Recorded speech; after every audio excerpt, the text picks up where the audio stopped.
Buen día para todos. 10 minutos pasan de las 10 de la mañana, 23 grados la temperatura. La promesa de que llegamos a los 27, de que la humedad es casi toda. Y Elisa Fernández, ¿cómo le va? ¿Cómo anda? Buen día. Buen día, ¿cómo andás? Bien, perfecto. Con Fantástica. algún problema en el cabello, pero bien. Sí, por Es un problema menor. en el cuerpo, ¿viste? La humedad. La humedad. Vos sabés que soy rosarina, todo esto del tema de la humedad no es tanto, pero sí es tanto y ahora sí está pesadísimo. Es pesadísimo, está pesadísimo. Y yo tengo otro problemita que es que me hice la canchera en noviembre y compré media docena de off. Y ahora que están los moquitos ya no tengo más. Tengo que salir a comprar de nuevo. Ah, bueno, pero ay. Sí, ¿Por qué sí, no hay. Tenemos humedad, tenemos mosquito y tenemos off. Y tenemos off y de distintas marcas, ¿viste? Que el mercado se autorregula. Totalmente. O sea, el mercado funciona. Antes que entremos en lo que usted nos quiere contar hoy, vamos a hablar de China. Charlar, sí. No sé si estás al tanto de que va de retro con la Sociedad Anónima del Banco Central. Sí. ¿Qué significa volver al Banco Central de la República Argentina a Sociedad Anónima? Mira. Que la plata la maneje ¿quién? No, mira, esto es un poco así. YPF es una sociedad anónima que tiene una participación estatal y participación privada. La diferencia es que el que maneja YPF es un CEO profesional. Uh-huh. Donde lo que se busca, más allá de respetar ciertas políticas nacionales, porque eso lo hace, lo que busca es maximizar utilidades, es obtener rentabilidad. Intentar transformar el Banco Nación en una sociedad anónima, cambiando la estructura, es decir, que el capital se divida en acciones, era la antesala, era la antesala de poder ofertar, poner en el mercado, en la bolsa de comercio, las acciones del Banco Nación, como están las del Banco Galicia, como están las del Banco Hipotecario, Santander, etcétera. No quiere decir que el gobierno fuera a perder el poder de mando, digamos, la mayoría, porque depende cuántas acciones vos pongas en el mercado, sino que se hacía un proyecto mixto. Eso era un poco, creo que hacia donde iba el gobierno cuando trató de transformar el Banco Nación en una sociedad anónima. Vos sabés que eso se vino para atrás, así que sigue siendo una sociedad del Estado sin ninguna posibilidad de colocar acciones en el mercado. Es eso. Bien. Vos me preguntás si a mí me gusta que el Banco Nación sea una sociedad anónima. No, personalmente no. Yo creo que hace falta un banco estatal eficiente, pero un banco estatal con presencia en los distintos lugares del país. Bien. Personalmente es mi opinión. El gobierno es liberal y obviamente va a querer privatizar todo lo que pueda. No es libertario. Bueno, qué sé yo. Son otros. Bueno, otras lo que sí. Pero busca la privatización de la mayor cantidad posible de empresas estatales. Uh-huh. Lo hizo con Río Turbio, estaba en eso, pero está muy lento, ¿no? O sea, si vos notás, yo creo que no hay un plan completo, ¿viste? Como a veces lo escuchaba Melconian, y Melconian tenía un plan completo, lo escuchabas a Lacunza, leías el libro, tenía un libraco así, escrito por él, no de mentiras, uno de él. Sí, a mano. Con la compu. Y tenía reformas integrales. Este gobierno, producto de la forma en que llegó al poder y el tiempo en que llegó al poder, no tiene un plan integral. El manejo de un país es muy amplio. Más bien tiene un plan desintegral. Claro, tiene un plan que lo lleva con mucha energía. No, que lo lleva con mucha energía y con mucha convicción, pero no es un plan integral. Entonces hay lugares donde hace agua.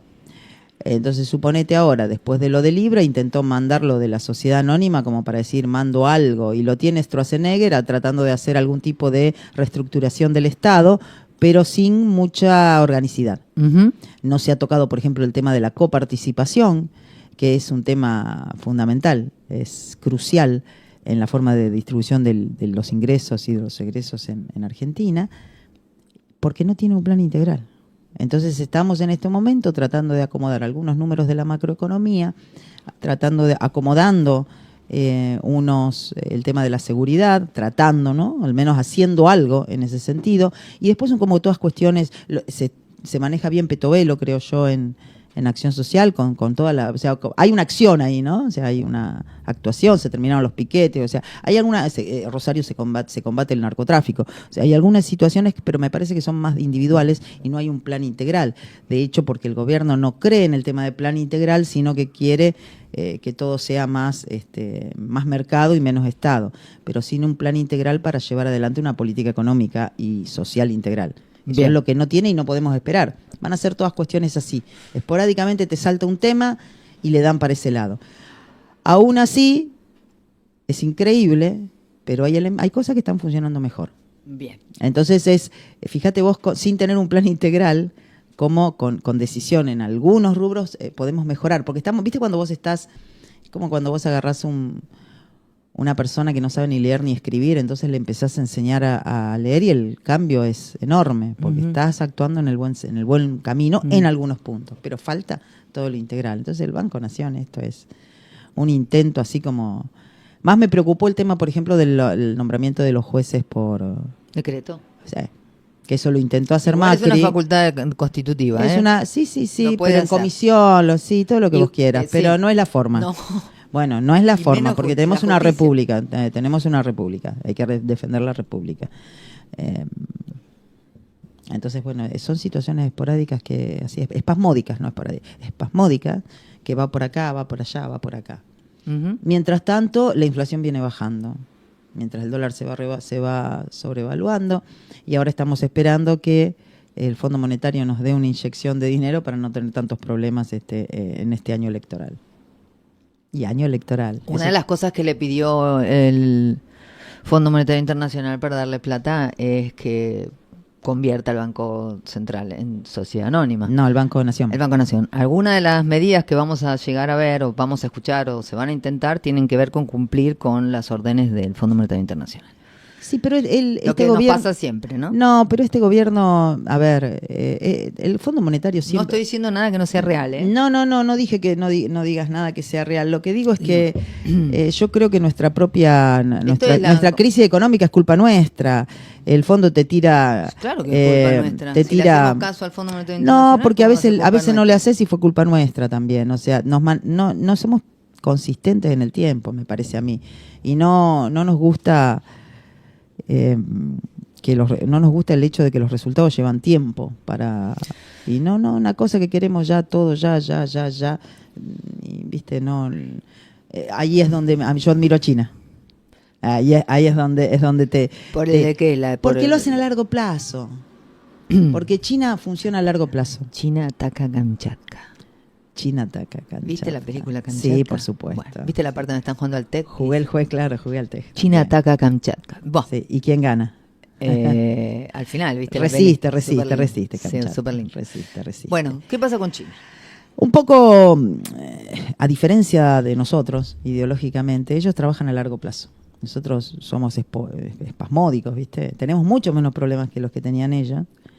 Pero ellos son más a largo plazo, y a mí me gusta siempre entender el porqué, el contexto en el cual se genera una situación. O sea, porque hoy vos decís, ¿cuál es la realidad? Hoy China es primera potencia o le está peleando palmo a palmo ser primera potencia a Estados Unidos. Hace 10 años pasa eso. ¿Sí? Ay, por favor, que se decidan. No, es que es largo plazo, Iván. Es largo plazo. O sea, Estados Unidos no es un nene de pecho.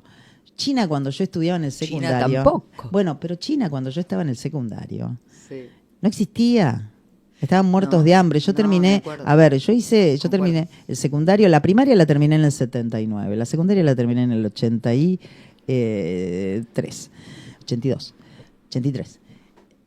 Y China no existía, económicamente no existía. Es más, China no tenía una banca en las Naciones Unidas en 1983, porque la banca la tenía Taiwán. Entonces, y fíjate vos como en este transcurso de 30, 40 años, yo hoy está diciendo, pero ¿cómo? Hace 10 años que China quiere ser primera potencia. Bueno, lo tiene Estados Unidos.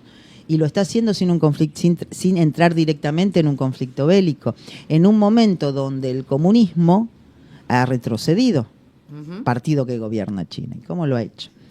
Entonces eso a mí me impulsó. También me impulsó el hecho que en la currícula, bueno, ahora la currícula es todo un caos, pero me llamó la atención de que nunca viéramos ni sudeste asiático ni China. Yo cuando empecé a dar en 2017, no hace 10 años, pero en el secundario, China no estaba nombrada. Y ya China se veía que con el crecimiento del PBI a tasas chinas iba camino a estar ahí, palmo a palmo con Estados Unidos. Y entonces me empecé a preguntar por qué. Entonces empecé a estudiar un poco de historia china, que no es fácil de conseguir desde Occidente.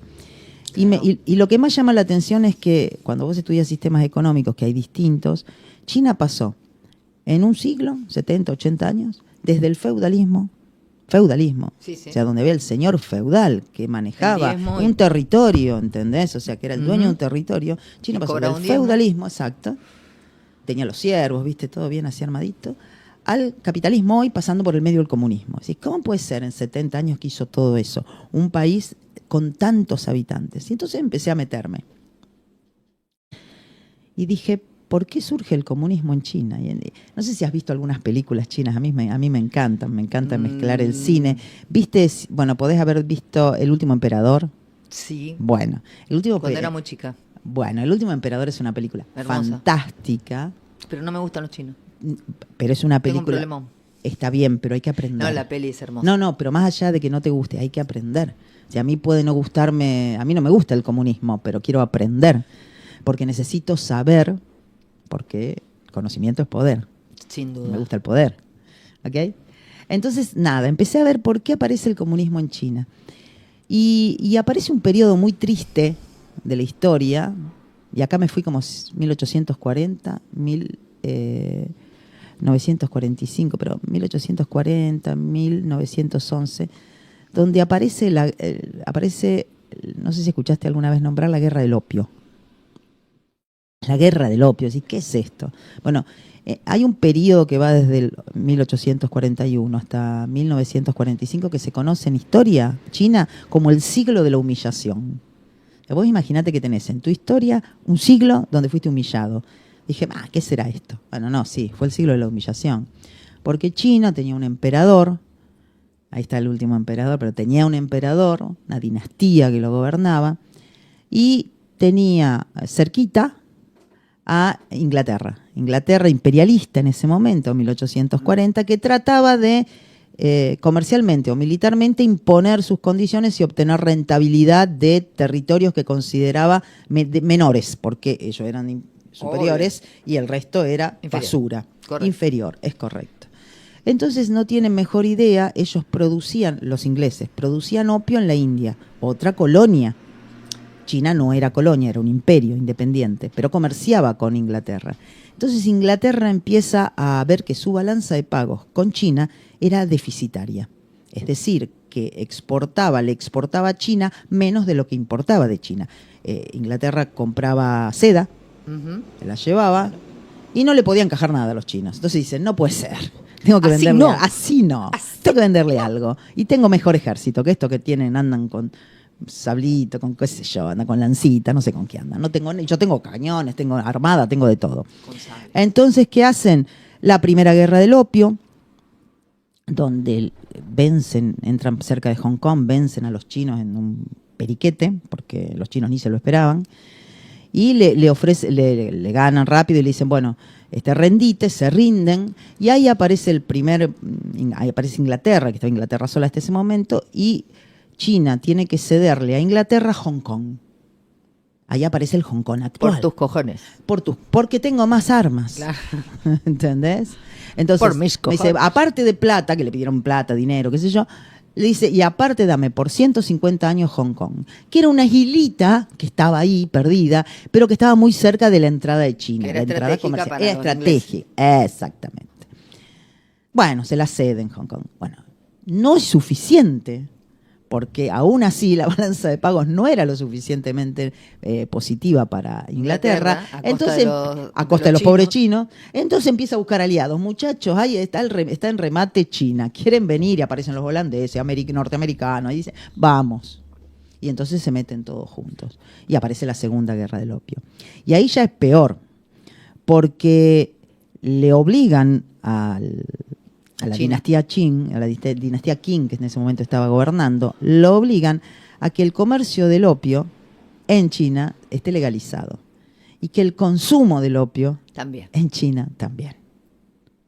Lo destruyen la población. O sea, en ese momento China tenía 300 millones de personas y después de esta guerra y de unos años, 75 millones eran consumidores de opio. Claro, qué horror.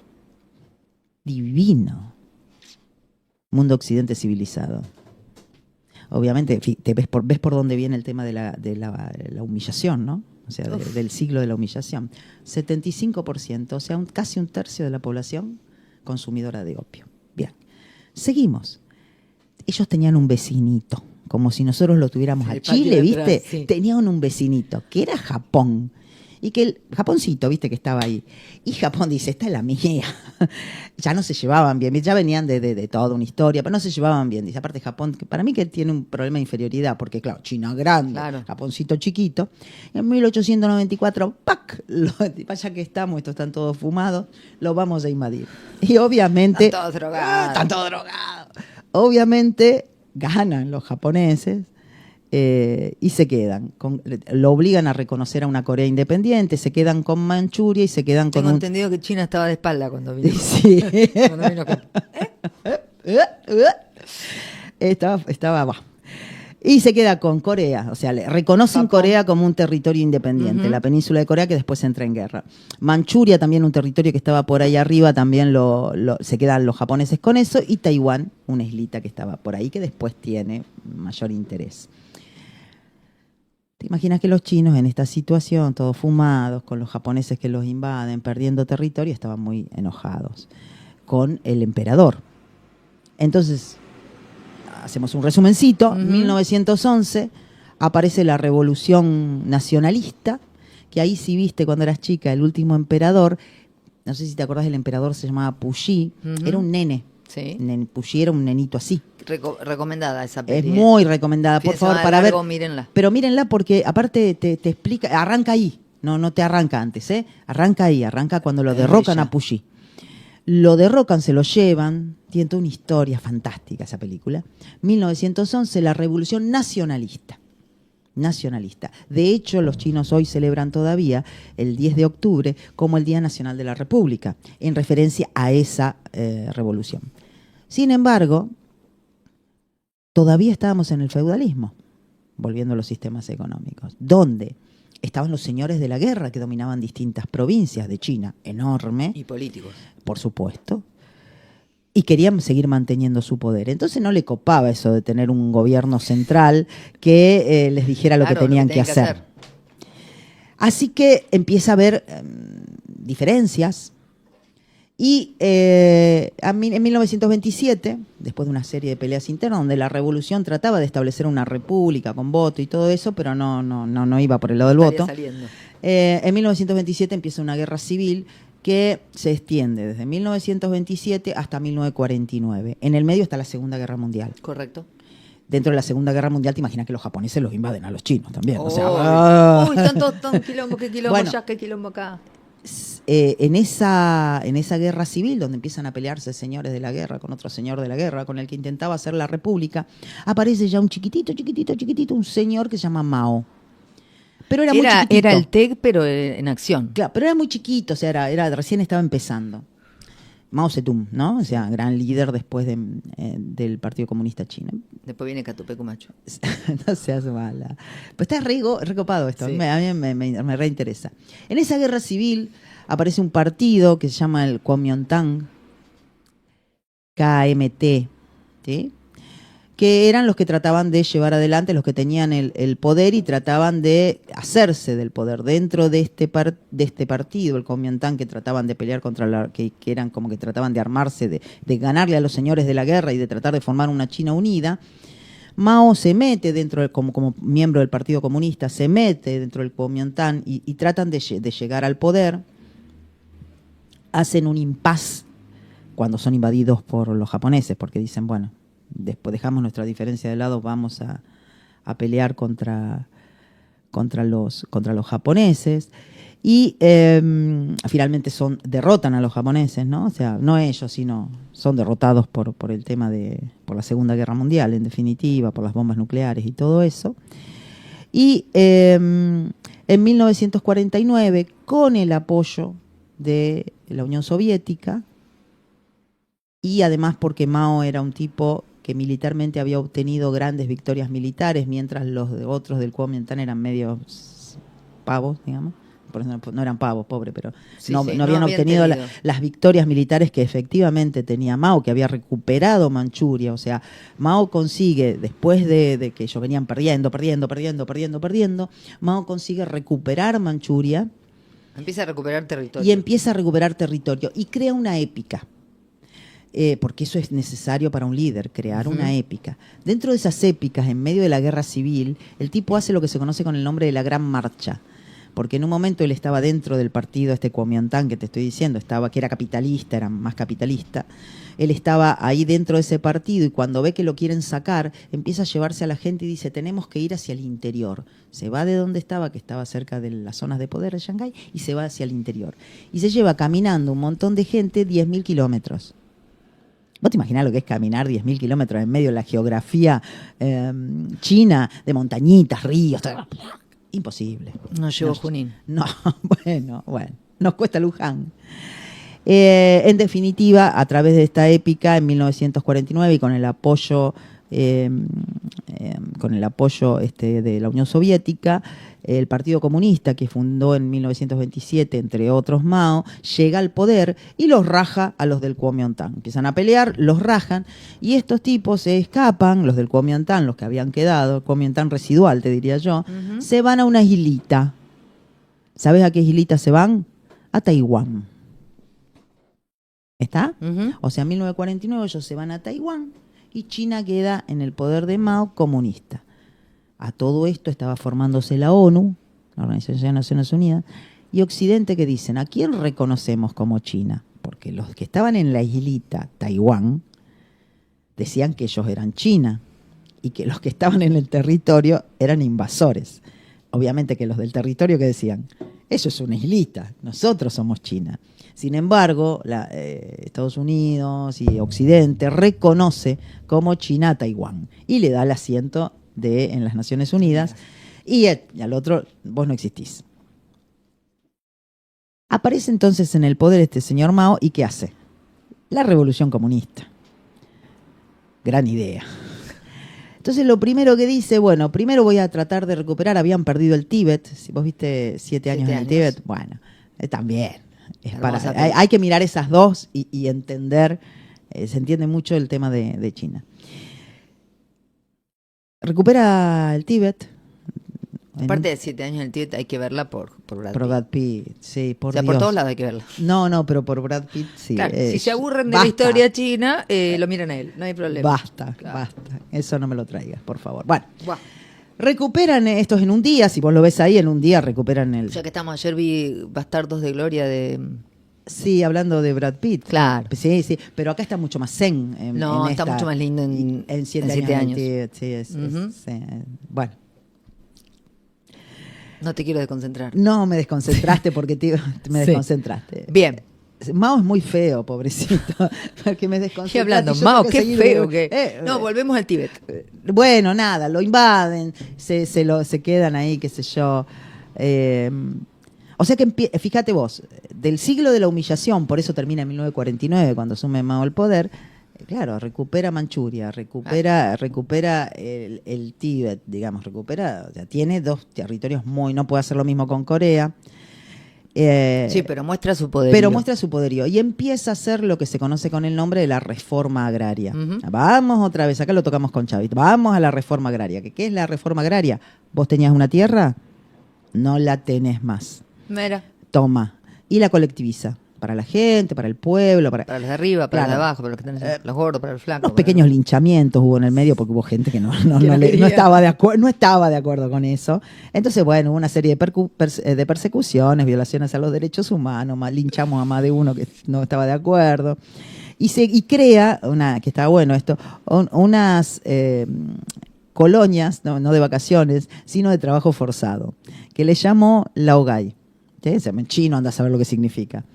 Pero que ahí metieron como 50 millones de personas. O sea, ¿viste? Porque los chinos cuando hacen las cosas lo hacen a lo grande. Y los metían presos si vos pensabas distinto, si vos no estabas de acuerdo con la colectivización, si vos no estabas de acuerdo con el gran paso adelante que se hizo después, si vos te metían preso. Y vos ibas a trabajar forzado, ¿viste como los rusos lo mandaban a Siberia? Bueno, estos los mandaban a distintas aldeas que eran estos de el Laogai. En 1950 también el tipo lo que hace, quedaban todavía 10 millones de adictos de opio en China, ¿sí? ¿Te acordás de los 75 que habíamos hablado en otros años? Los manda a recuperación forzosa. O sea, ¿ok? Y para tratar que se curen. Sigue en el poder Mao y lleva adelante una serie de planes quinquenales. Acá un poco lo que te digo, fíjate que en esta época, 1950, nosotros en Argentina también tuvimos los planes quinquenales. O sea, se trataba de planificar a largo plazo, que es un poco, volviendo a lo de Milei, es lo que no tenemos. O sea, a mí me encantaría que tuviéramos, decir, bueno, vos tenés un plan quinquenal, tomate, tira un libro, esto hacia acá vamos en los próximos 5 años. Eso es lo que nosotros no podemos hacer. Y es lo que ellos vienen haciendo con consistencia y continuidad. Los planes quinquenales que empezaron con Mao en 1950 siguieron cada 5 años hasta hoy. Van por el 30 y pico, no me acuerdo el número que van, o el 20 y pico, no me acuerdo. Pero van todos los años y se ponen un objetivo cada 5 años. Un solo objetivo. Entonces, el primer plan quinquenal importante, el primero fue el de la colectivización, el segundo, que es el de lo que se conoce con el nombre del Gran Salto Adelante, dicen, vamos a dejar de ser una nación puramente productora de productos agrarios y vamos a hacer lo mismo que están haciendo los rusos, vamos a producir acero e hierro y acero. Vamos a dejar un poco el tema del consumo primario y vamos a hacer eso. Entonces empiezan a hacer acero. A diferencia de la Unión Soviética, que creía que los campesinos eran medios burros, no pensaba lo mismo, Mao. Él creía que podía confiar en los campesinos para que se reconvirtieran. Entonces traslada la mano de obra rural que sabían cultivar arroz y los ponen a producir acero. ¿Te imaginas cómo le fue? Sí. Mal. Si no por malo, sino porque no está... A ver, las acerías, si vos ves nosotros, 1958, cuando en realidad lo hace Perón, pero después lo termina Frondizi. Acá, la acería de San Nicolás, es una planta enorme, donde está todo preparado para optimizar la fabricación de acero en sus distintas formas. Estos no, estos agarraban, hacían tipo horno de ladrillo. O sea, tipo horno de ladrillo, sí. Porque ahí ves la foto de los hornitos, donde tiraban todo el hierro que conseguían, y si vos podías conseguir hierro, por ejemplo, en las herramientas de labranza. Lo tiraban a ese fueguito, y acá salió acero. ¿Te imaginás que el acero que salía? Malísimo. Malísimo. Entonces sucede que el acero era malo, tenías mano de obra que no estaba preparada, tenías que conseguir hierro para fundirlo y convertirlo en acero, que terminan siendo las herramientas de labranza.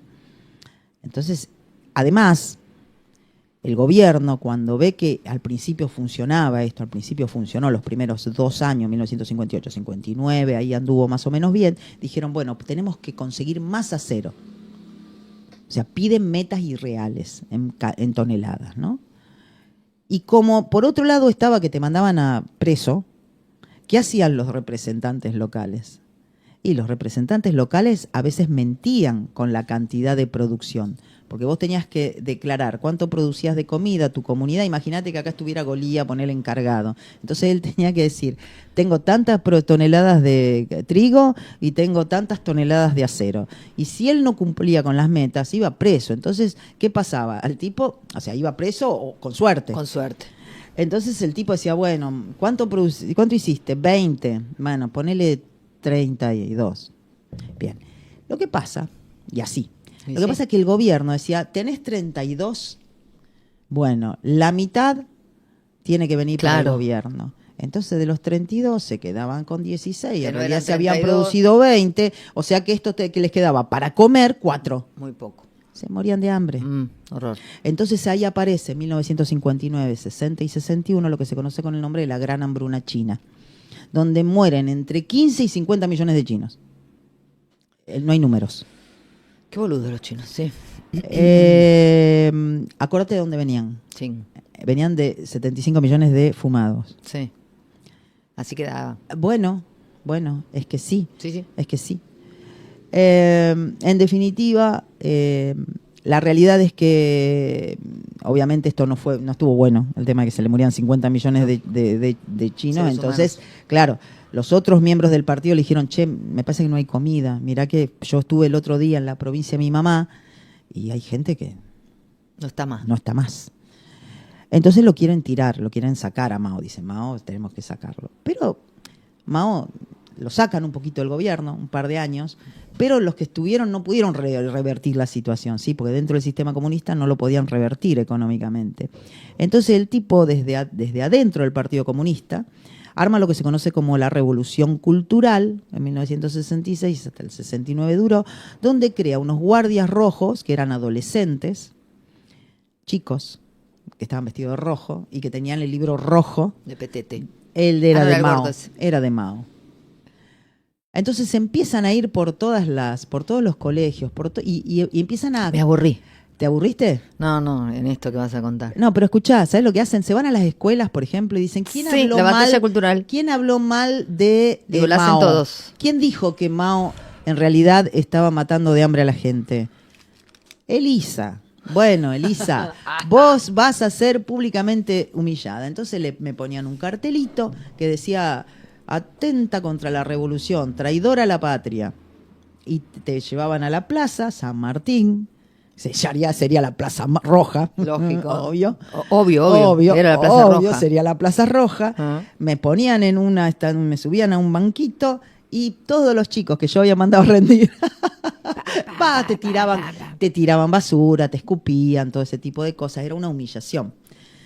Para tratar justamente de desalentar el... Práctica que llegó acá en forma de juego en la colonia con el chino Benac, el palo enjabonado. Vos hacíamos unos juegos y la prenda si perdías era que te ibas al palo y te tiraban de todo. Ay, no. Sí. Sí. No, eso no. Nunca lo entendí. ¿Te tocó perder? Que, por supuesto. Sí. Nunca lo entendí. No sabía. Aparte teníamos compañeros que no te tiraban nada porque era como... Claro. ¿No? Bueno, pero acá en este caso no. No, bueno, fíjate lo que estás contando. Claro, porque estábamos en un El ambiente, adoctrinamiento. o sea, estábamos en un adoctrinamiento muy estricto. Tremendo. Muy estricto. Tremendo. Y que un Y bueno, día iba se te iba para la un lado, vida, aparte. Bueno, que un día iba para un lado y el otro iba para el otro. Exacto. En el último emperador ibas, yo voy a leer lo que vos me mandaste, vos mirate si podés esta película y la encontrás.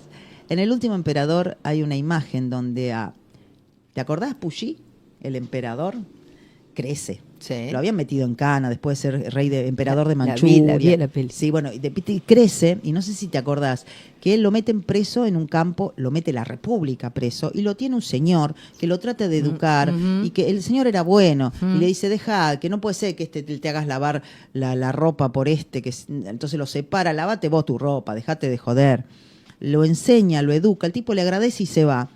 Y en esto de la revolución cultural está el Puyi vestido de civil y ve que en la Plaza Roja está el tipo que había sido profesor de él, o carcelero, porque había sido carcelero, sí. y que le están tirando de todo. Y era un tipo que ¿Lo había ayudado? y que había defendido la revolución. Uh-huh. Pero ahora en este momento, porque a lo mejor en algún momento dijo, che, no está bueno que la gente se muera de hambre, lo acusaban de estar en contra de la patria. ¿No? Esa escena es maravillosa. Dolorosísima. Por supuesto. En ese contexto hubo obviamente un culto a la personalidad de Mao, qué sé yo. Él tenía alguna serie de personas que habían querido voltearlo antes de esto. Uno de ellos era un tal Deng Xiaoping, pero cuando vuelve al poder Mao, lo mete preso. El tatarabuelo de Xinjiang. Pero, bueno, no, pará. Son todos nombres chinos, ¿qué querés hacer? Mao continúa en el poder, pero como que va haciendo la plancha, porque no hay grandes Acontecimientos. no hay grandes acontecimientos, hasta que en 1976 muere. O Golpe sea, militar. Y Mao se tiene que ir porque... no, se murió. El golpe militar. No entendía nada. Acá, que se murió. Y a los 82 años. Por supuesto que hubo grandes exequias y qué sé yo, porque el tipo era considerado muy culto. O sea, era un héroe. De hecho, él había conseguido un montón de cosas. Yo tengo un par de datos como para no tirarle todo, para decir un poco por qué. Mao era Mao. ¿Por qué fue Mao y por qué China se sintió orgullosa de esa época? Es que porque, por ejemplo, la esperanza de vida en China, antes de Mao, era de 44 años. Claro. Después de Mao, es de 65. Esa es una realidad. 20. Con todas las muertes que hubo en el medio, ¿eh? Sí, con todo todas el las desastre, muertes, sí. con todo el desastre. El PBI, Producto Bruto Interno de China, crece un 100% en esos 30 años. En valores reales. O sea, se produce más. O sea que China deja de ser tan humillada hasta que viene cualquiera y te hace fumar opio, a empezar a tener cierto orgullo. Con todos estos pormenores que tenemos, que te acabo de nombrar, que ni hablar. 1976 aparece, muere, esperan como 2 años para que vea a quién nombran, y lo traen de la cárcel a Deng Xiaoping. Y que Deng Xiaoping, si vos me preguntás a mí, ya que estamos acá, ponele, que no voy a entrar mucho con él, pero porque tampoco la quiero hacer muy larga, pero Deng Xiaoping es el tipo que dice, no importa de qué color sea el gato, sino que case ratones. ¿Qué diablos quiere decir con eso?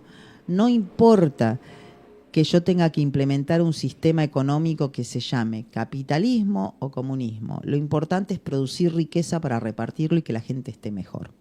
Entonces él implementa, lleva adelante lo que se conoce con el nombre de la Reforma y Apertura de China. 1976. Todavía Rusia seguía cerrada. Sigue hasta el 89 cerrada. Pero Deng Xiaoping ya la ve.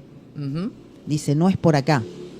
Y entonces empieza una serie de reformas que te las voy a nombrar así muy rapidito y como para dejarlo abierto para después, pero empieza una reforma donde la primera que hace es que no sea más la tierra colectiva. Volver para atrás con la reforma agraria. Privaticemos. El Estado no se puede hacer cargo de esto porque no es productivo. El Estado, cuando se hace cargo de muchas cosas, no es productivo. Entonces las tenemos que privatizar. Privatizan la tierra. Y después crea, que esto creo que fue el invento más interesante de China, por lo cual no se termina de decir que China es del todo capitalista, aunque ahora quizás sí, pero en la parte económica me refiero. Empieza con lo que se conoce con el nombre de las zonas económicas especiales. Él no podía saltar, 1978, no podía saltar del comunismo al capitalismo así de una. Entonces dice, vamos a probar. Voy a crear una zona, una isla. Mixta, como ahora con las clases presenciales y de distancia. Bien, sí, eso hace. Sí. Y crea mitad. un lugar, que en este caso la primera es Shenzhen, que es un lugarcito donde dice, acá en este lugar vamos a ejercer el capitalismo. ¿Me entendés? En este lugar físico. Uh-huh. Todas las empresas que quieran venir de cualquier lugar del mundo, yo le voy a dar beneficios impositivos, no le voy a cobrar impuestos. A los chinos que se quieran poner acá les voy a dar créditos del Estado, pero no pueden producir cualquier cosa. En esta isla pueden producir lo que necesita, tecnología. Claro. ¿De acuerdo a qué? Iba a los planes quinquenales, a lo que necesitan y a los planes quinquenales. Lógico. La realidad es que estas islas del capitalismo tienen un éxito fantástico, porque los chinos laburan, si hay algo que hacen es trabajar, uh-huh. trabajan, y ven la posibilidad de tener mejoras en sus condiciones de vida. Entonces estas islas empiezan a ir especialistas chinos, y compañías multinacionales.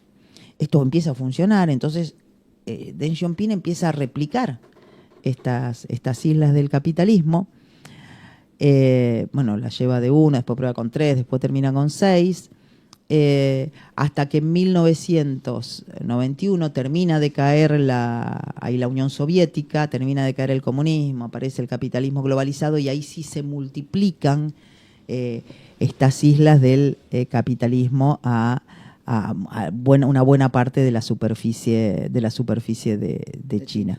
Vos sabés que yo me acuerdo, en la época de Menem, acá, década del 90, me acuerdo, viste, una antigüedad, pero me acuerdo en la década del 90, que ya te dije, yo en el secundario China no sabía ni dónde estaba, o sea, estaba ahí, era una cosa grande, que era el país que tenía más grande, en geografía lo estudié. Grande y lejos. Era grande y lejos. Y dije, y estaba este Macri padre, que se había ido a China. Yo dije, ¿a qué va? ¿Me entendés? Sí. O sea, porque no lo podía entender. Y el tipo ya veía el negocio. En 1900... Es por eso que hacen plata. Y bueno, claro. Es que por eso que hacen dinero. Es que por eso que hacen dinero. Y nada, me pareció interesante, y así después, bueno, ya conocemos un poco cómo fue evolucionando, que los chinos, a ver, la isla del capitalismo empezó en 1978 y mantuvieron una conducta desde 1978 hasta acá. Y siguen todavía con el mismo. Es más, van mejorando, van cambiando, pero es como el paso a paso. En plan que eso no tiene una ideología que lo modifique, sino que el funcionamiento le sirve y por lo tanto se mantiene. Y vamos todos para allá. El día que logremos una cosa así. Y vamos todas para allá. Hay que tener una paciencia enorme. Hay que tener una paciencia enorme, pero los tipos lo tienen. Y por eso me pareció interesante, Iva, traerlo acá, comentarlo acá, porque me parece que es la forma en que ellos consiguieron el éxito que tienen hoy económicamente, y que bueno, nosotros tenemos impaciencia, pero ¿cuándo lo pasará? Y bueno, quizá no lo pase. A ver, quizás no lo pase, quizás China hoy no sea primera potencia. Ajá. ¿Quién te dice? A lo mejor no. Pero sin embargo pasó. Pero no hace falta ser primera potencia para estar bien en el mundo, ¿no? Claro, ¿qué necesidad de ser primero? Hay tantos países que viven muy bien sin ser primer país de potencia. De hecho, si nos ponemos finitas, ser primer potencia del mundo implica desarrollar toda una carrera armamentista que no conduce a ningún lugar y que se empieza a negociar de otra manera. Entonces, claramente tampoco fue nunca la intención de Argentina, ¿no? O sea, nosotros no podemos dentro de 4 meses, no son nuestros problemas. Sí, me encanta que lo hayas traído como una manera de entender de cómo se puede salir de lugares espantosos. De todo lo que les pasó. El siglo de la humillación, te repito. ¿No? Y que puedan estar hoy donde están. Después lo que la pelea o no será de ellos. Como siempre, un placer, Eli. Muchísimas gracias. Nos escuchamos el jueves que viene. 53 minutos. Pasan de las 10 de la mañana. Pasó Elisa Fernández en Punto Radio. Vivero Verde y Salvaje. Venta de plantas, insumos y accesorios para jardinería. Plantas de interior y exterior. Aromáticas, florales y suculentas. Asesoramiento y diseño.